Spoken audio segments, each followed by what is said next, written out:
बिस्मिल्लाहिर्रहमानिर्रहीम, अस्सलाम वालेकुम। क्या अली सतपारा कत्ल हुए या सानिया का शिकार? किसी भी कोपैमा को अपने ड्रीम माउंटेन पर चढ़ने के लिए कम से कम $50,000 यानी 80 लाख रुपए तक की ज़रूरत पड़ती है, और उसके बावजूद वो बैक वक्त ना सिर्फ समिट के लिए लड़ रहा होता है, बल्कि अपनी ज़िंदगी के लिए भी वो ख़तरों से खेल रहा होता है। अली सतपारा के मामले पर सोशल मीडिया पर जिस अखलाकी बहरान का मुजाहरा किया गया, वो बहैसियत कौम हमारे लिए बाइस शर्म है। बदकिस्मती से बहैसियत कौम हम इतनी अखलाकी गिरावट का शिकार हो चुके हैं कि कोई भी मौका हाथ से नहीं जाने देते। रमज़ान आए तो हमने कीमतें बढ़ा के ज़ख़ीरा अंदोज़ी करनी होती है। बीमारी आए तो हमने अद्वियात महंगे दामों फ़रोख्त करने के लिए अपना शॉट खेलनी होती है। और अगर कोई कौमी सानिया हो जाए और अवाम हकीकत जानने की कोशिश कर रही हो तो हम फ़ौरन झूठ का बाज़ार गर्म करके अपनी दुकान चमकाने लगते हैं। हसास से हसास मौके पर भी चीज़ों को एक्सप्लॉइट करने से बाज नहीं आते। और अगर आप किसी से भी पूछेंगे कि हमारे सवाल की वजूहात क्या हैं, क्योंकि पाकिस्तान तरक्की नहीं कर रहा, तो सारे का सारा मलबा हुक्मरानों पर डाल दिया जाएगा या कोई और वजूहात निकाल ली जाएंगी, लेकिन कोई भी अपने पैरों पे पानी नहीं पड़ने देता। मोहम्मद अली सतपारा के मामले पे तो तमाम रिकॉर्ड्स तोड़ दिए गए। हर रोज़ नई से नई कॉन्स्पिरेसी थ्योरी सिर्फ इसलिए निकाली गई ताकि ज़्यादा से ज़्यादा लोग व्यूज़ हासिल किए जाएं। कभी सतपारा की मौत को कत्ल करार दिया गया, तो कभी उसे नेपाली कोपैमाओं की साजिश और एक से एक नाम नहाद तज्जियाकार अपनी बात को सच साबित करने के लिए मन घड़त सबूतों की ढेरियां लगा के बैठे हुए थे। और यही वजह है कि अली सतपारा के बारे में जहां अवाम आज भी सच जानना चाहती है, वहाँ अली सतपारा के अहल खाना आज भी अली सतपारा के बारे में गलत खबरों से पर्दा उठाना चाह रहे हैं। और इस बात में कोई शक नहीं है कि अली सतपारा, जॉन स्नोरी और जेपी मोहर के साथ क्या हुआ, ये सिर्फ उनको पता है या अल्लाह को पता है। लेकिन वहाँ पे मौजूद कोपैमा और साजिद सतपारा के बयानात और मालूमात से कड़ियाँ मिलाकर इंसान किसी न किसी नतीजे पर पहुँचने की कोशिश कर सकता है। आज की इस वीडियो में मैं आपको उन तमाम मालूमात की रोशनी में एक लॉजिकल कंक्लूजन तक पहुँचने में मदद करने की कोशिश करूँगा कि जबकि साजिद सतपारा ने कुछ नई बातों से पर्दा उठाया, उस पर भी रोशनी डालूंगा। मेरी टीम जो है वो साजिद सतपारा साहब से राब्ते में है, मुसलसल राब्ते में है, और हम कोशिश कर रहे हैं कि साजिद सतपारा खुद जो है आपको उन सवालात के जवाब दें जो आप सुनना चाहते हैं। और इंशाल्लाह एक आधे दिन में मैं कोशिश कर रहा हूँ कि वो भी हो जाए। साजिद सतपारा ने 2019 से पहली दफ़ा अपने वालिद के साथ K2 सर करके यंगेस्ट पर्सन का रिकॉर्ड कायम किया, जबकि इन सर्दियों में 22 साल साजिद दोबारा अपने वालिद अली सतपारा के साथ सर्दियों में K2 सर करने रिकॉर्ड बनाने जा रहा था, लेकिन हालात ने उसको मौका नहीं दिया और उसे 8,200 मीटर की बुलंदी से अपने वालिद को छोड़ के आना पड़ा। जब साजिद वापस आया तो उसे ना सिर्फ अपने दुख से निपटना था, बल्कि अपने ख़ानदान के दुख को भी शेयर करना था और उनको संभालना था, और मीडिया पर इसे मनफी प्रोपेगेंडा को भी रोकना था। एक तरफ इज़्ज़त, आवाम की पजीराई और मीडिया उसकी स्टोरी सुनने के लिए बेचैन था, वहीं जाली अकाउंट्स, टेक्निकल डिटेल्स को मिस इंटरप्रेट किया जा रहा था और गलत टाइम, गलत जगह, गलत एल्टीट्यूड समेत कई संगीन गलतियाँ की जा रही थी। मिसाल के तौर पर BBC जैसे नामवर इदारे ने यह लिख दिया कि अली सतपारा साजिद सतपारा की तबीयत ख़राब होने के बावजूद उसे अपने साथ ऊपर लेके जाना चाहते थे, लेकिन साजिद सतपारा नहीं गए। जबकि साजिद सतपारा के मुताबिक ये बात उलट है और उनके वालिद ने उसे वापस जाने के लिए कहा था। 15 जनवरी को जॉन स्नोरी और अली सतपारा को कैंप 2 में दूसरा दिन था। उन्होंने कैंप 3 में ऊपर जाने का मंसूबा बनाया हुआ था, लेकिन एक अच्छे मौसम के साथ साथ एक मजबूत हवा की भी फोरकास्ट थी, जिससे उन्होंने ऊपर जाने से डिस्करेज किया और उन्होंने साजिद को कैंप 3 में कुछ सामान लेने के लिए भेजा। जब साजिद लोअर कैंप 3 पर 7,000 मीटर की बुलंदी पर पहुंचा तो उसकी मुलाकात सर्जी मेनगोटे और जेपी मोहर से हुई। सर्जी मेनगोटे ने साजिद से पूछा कि क्या तुम लोग नेपलीज टीम के साथ समिट करने जा रहे हो? तो वो तो कल सुबह निकल रहे हैं। जॉन स्नोरी और अली सतपारा को नेपलीज टीम के हवाले से कुछ नहीं पता था और उन्हें यह सब कुछ उस वक्त पता चला जब साजिद नीचे कैंप 2 में पहुंचा, जहां वो ब्लैक पिरामिड के नीचे उसका इंतज़ार कर रहे थे और वो जगह उन्हें ज्वाइन करने के लिए बहुत दूर थी। उसी दिन सर्जी मेनगोटे ने, जो जापानीज़ कैंप 3 पर था, उसने अपनी पोस्ट में लिखा कि 2 मजबूत टीमें, निर्मल पुरजा, मिंगमा जीज एक कैंप ऊपर है और कल सुबह अच्छे मौसम की पेशनगोई के बाद K2 सर करने की कोशिश करेंगे।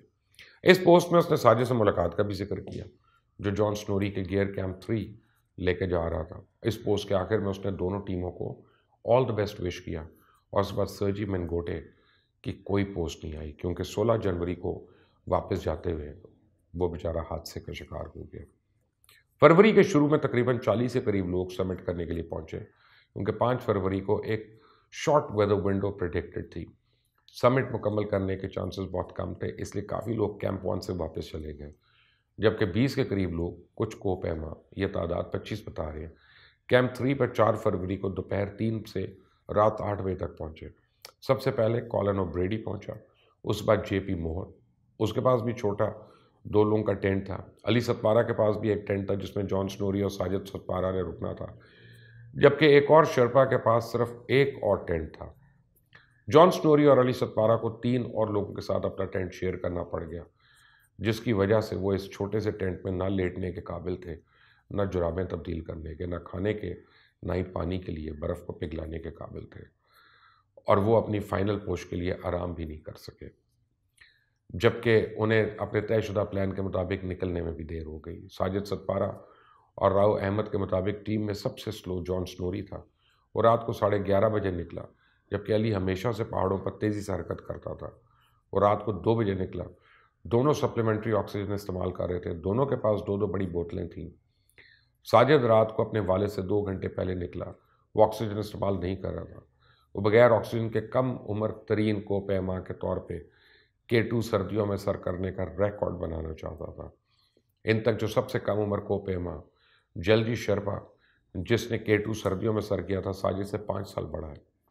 साजिद के पास 2 ऑक्सीजन की बोतलें थीं और एक ऑक्सीजन की बोतल अपने लिए इमरजेंसी की सूरत में, जबकि दूसरी जॉन स्नोरी के लिए एक एक्स्ट्रा बॉटल थी। रास्ते में साजिद को स्लोवियन कोपैमा टोमास रोटर मिला, जो जॉन स्नोरी के साथ मिलकर रस्सियां लगाने का काम करता था, लेकिन वो रास्ते से वापस आ गया क्योंकि उसके मुताबिक 7,800 मीटर की ऊंचाई पर 2.5 मीटर चौड़ी क्रेविस जो है उनके लिए क्रॉस करना मुमकिन नहीं था। इसलिए क्रेविस के किनारे पे अली सतपारा को साजिद भी मिल गया, और वहीं पर जेपी मोहर और जॉन स्नोरी भी थे। साजिद के बकौल बहुत ही खौफनाक और डरावना था, और उन्होंने इकट्ठे इसको क्रॉस किया और इसके लिए ना रस्सी बंदी ना ही इस्तेमाल की। और ये कहानी का सबसे कंफ्यूजिंग पार्ट है।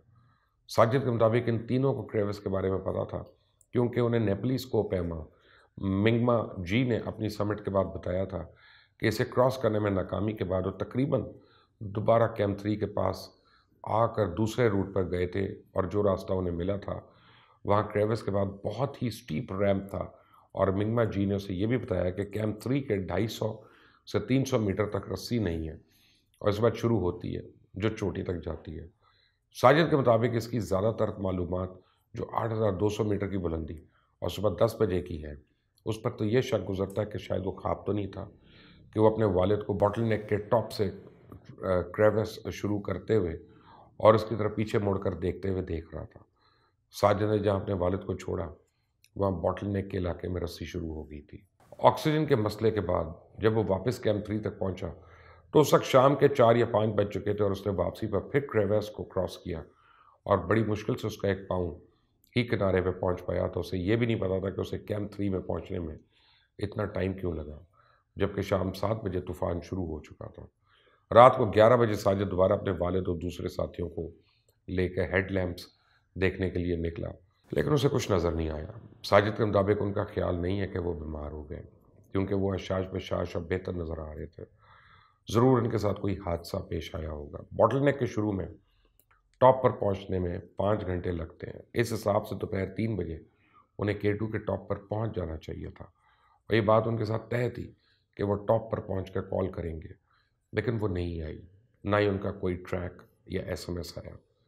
इन चंद सवाल जो इंतहाई अहम है, और इसकी वजह से हम किसी अहम नतीजे पहुंच सकते हैं कि K2 की बुलंदी 8,611 मीटर है, जबकि साजिद 8,200 मीटर से सुबह 10 बजे वापस लौट आया, और तूफान से सिर्फ 2 घंटे पहले कैंप 3 पहुंचा, यानी 6 घंटे में। क्या इस तूफान की कैलकुलेशन करने में गलती हुई?